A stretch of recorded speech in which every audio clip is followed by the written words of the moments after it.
இனி இட்லி தோசைக்கெலாம் சட்னி சாம்பார் பண்ண மாட்டீங்க, இந்த ஒரு டிஷ் தான் பண்ணுவீங்க. இதோட டேஸ்ட்டு அல்டிமேட்டாக இருக்கும். வாங்க இதை எப்படி பண்ணுறதுன்னு பார்த்துடலாம். கொஞ்சோண்டு வெங்காயம், 3 பச்சை மிளகா, 2 பல் பூண்டு, 4 தக்காளிங்க. பெரிய தக்காளினா 2 3 போதும்.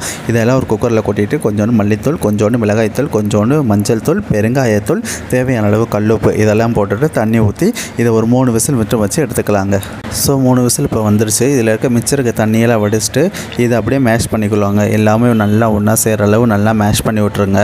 தக்காளி வெங்காயம்லாம் நல்லா மசிஞ்சிருச்சு. இப்போ இதில் நம்ம வடித்து வச்சுருந்த தண்ணியை உள்ளே சேர்த்து இது ஒரு பக்கம் இருக்கட்டும். இப்போ இதுக்கு தாளிப்பு ஒன்று ரெடி பண்ணிடலாம். தாளிப்புக்கு சட்டி நல்லா சூடாகும். நல்லெண்ணெய் ஊற்றிக்கலாம். நல்லெண்ணெய் ஊற்றிட்டு இதில் கடுகு உளுந்து போட்டுக்கலாங்க. கடுகு உளுந்து பொரிஞ்சதுக்கப்புறம் நறுக்கி வச்சுருக்க சின்ன வெங்காயம் போட்டுக்கலாம். கூடவே கொஞ்சோண்டு கருவேப்பிலை, 2 பட்டை மிளகா, 1 பல் தட்டி வச்சுருக்க பூண்டு அதையும் போட்டுக்கலாங்க. இப்போ எல்லாமே நல்லா பொரிஞ்சது. நம்ம குக்கரில் மசிச்சு வச்சுருந்தோம் இல்லையா, அதை அப்படியே இந்த சட்டியில் நம்ம ஊற்றிடலாம். பாருங்கள், நல்லா கொதிச்சிருச்சு. இப்போ கொதிச்சு வர இந்த ஸ்டேஜில் நம்ம இட்லி மாவு இருக்குது இல்லைங்களா, அதை ஒரு கரண்டி எடுத்து இதில் உள்ளே ஊற்றிடலாங்க.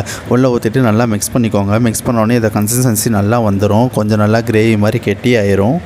இப்போ இதை ஒரு 5-6 நிமிஷம் நல்லா கொதிக்க விட்டுறலாங்க. கொதிக்க விட்டுட்டு மேலாப்பில் அப்படியே கொத்தமல்லி தழை தூவி இறக்குனிங்கன்னா அவ்வளோ அல்டிமேட்டாக இருக்குங்க. சத்தியமாக சொல்கிறேன், டேஸ்ட்டு வேறு லெவலில் இருந்ததுங்க. நீங்களும் ட்ரை பண்ணி பாருங்கள். தேங்க்யூ.